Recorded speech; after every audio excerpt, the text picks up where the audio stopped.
Hey guys, at BV Matson here. Let's wire up some gauges. And welcome to the nightmare. We're inside the wiring bucket again. And what we want to do is we want to get our gauges figured out. All right, there's backlights in our gauges. There's a neutral light. There's a high beam indicator light, not a high beam indicator light, a flasher indicator light. A lot of wires coming in and out of here for each one of the gauges. Now, each gauge, has its own little spool of wires.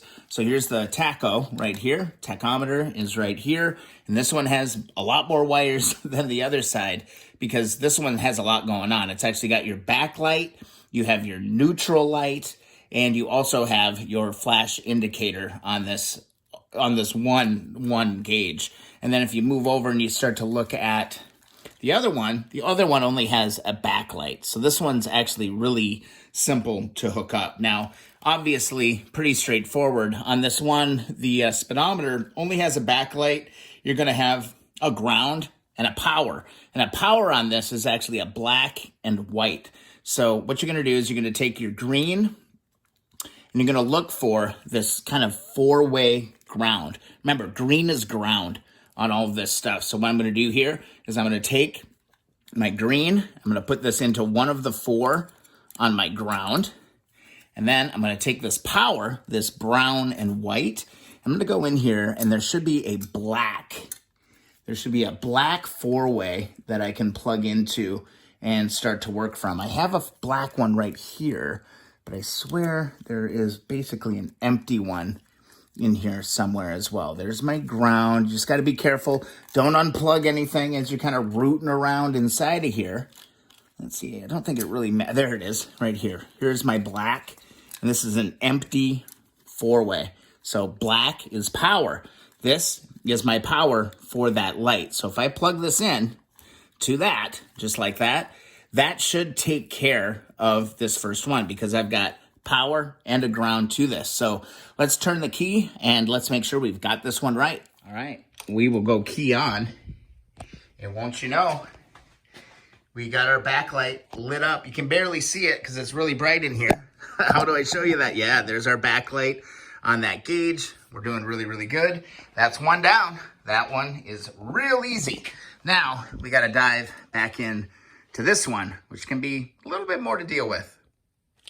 All right, so now we're looking at the wires coming out of the tack gauge, and this one's a little bit more elaborate for sure, but right off the bat, you should always be looking for your grounds. Where your ground's coming from, you need those. So you're just gonna go back over, find your 4-spade on your ground, go occupy a place for that one. Give those a good push, make sure they stay on there. There, that one is grounded.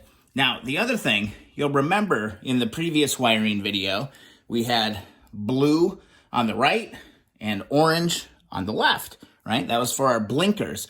Well, basically, we just need to take these two and tie these in to where we plugged in all of our lights. So you're going to take your blue, and let's isolate that one, and then go and look for the one where you plugged in all your blues, all right? You have a bunch of blues coming together.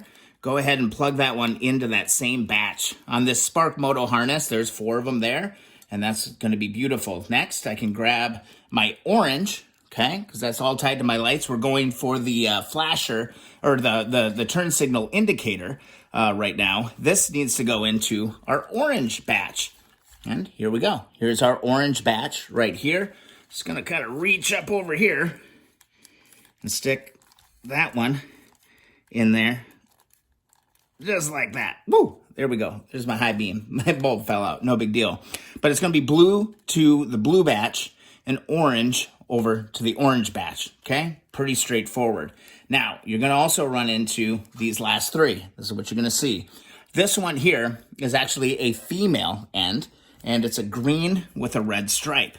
This is actually your neutral indicator light. Okay? So inside your harness, again, there should be one in here that is green and red stripe, all right?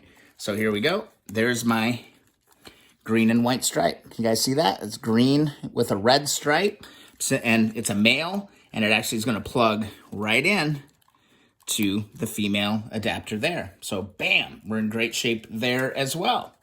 All right, now we're left with brown, or a brown white stripe, and a black. And wouldn't you know that those are actually going to go to power. So we're going to go back. I'm going to look at where I plugged in my power for my original switch. It's right here. And gosh darn it, wouldn't you know that there's 2 places there. So right here, we've got a brown and white stripe. That's power. It's going to plug right into here. And then I take that other black and I'll put that into power as well. Just like, come on, go in there. Oh, it's always the last one. The last one always has to be the challenge. All right, let's go. There we go. There, that bullet connector went in there. Now, in theory, if I did everything correctly, when I turn this thing on, we should have a indicator or a backlight on both of these. And I should also have my turn signal indicator when I turn the light. And I should, actually, that's it, because the neutral light won't be hooked up until we put the stator back in. So let's see how we did. All right, there you go. Now you can really see it. All right, we've got our backlights on both of our gauges. Now, if I go over to the thing, there we go. We've got our flasher indicator. We've got our left and left blinking just fine. And if we go to the right, we've got the right blinking and indicating all of that. So that is awesome, awesome, awesome to see. Also, if I turn on my headlamp, you can see that I have my high beam indicator. When I switch over to high, that high is going out. Headlight, boom, boom, just like that. Oh, and don't forget, we still got the horn. All right, and just turning the lights back on, making sure I didn't knock anything loose. I'm going to test my brake switch. So when I depress the handle, my brake light should go on, which it is doing. Boop, boop, boop, boop. That's working fantastic. All right. And then I can also test the brake light down here as well on the switch. So this is all going to work out just fine as well. So no harm, no foul on any of this.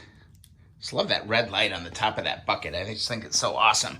And that's how you do it, guys. That's the simple way to wire those up. At least I think it's right. I mean, it works, so it's better than a kick in the ass, if you will. So yeah, that's how we do the gauges. The only other things that we have left on wiring is going to be diving into the right-hand switch. And that's where all of our starter, our kill switch is going to be. Our starter's plugged into that. But I'm not going to hook on any of that up yet because I got to deal with the engine. I got to get that all going. So that's going to be for another day to finish it up. But, I mean, once you get kind of all the lighting out of the way, things really start to, clean up. You only have so many options and you've only got so many things that you can do with. So there you go. The 1972 CL350. All of the lights are working. Everything works on it at this point. I'm feeling really good about it. Those damn O-rings did not show up yet, so we're still waiting on getting this engine back together. We've got that looking pretty damn good. I'm pretty excited. I still got to clean these gaskets off. Oh my God, that's been a nightmare. We got to get this side of the engine back on as well, but man, feeling good. We wired up the gauges. If you guys enjoyed the video, please subscribe. That means a ton. Also, thumbs up those videos that you enjoy. Also, follow along at BV Matson on Instagram and Twitter. Let's see what else we can get into tonight. I don't know if I'll do another one or not, but I wanted to get that wiring done because it's kind of a big deal. All right, see you in the next video.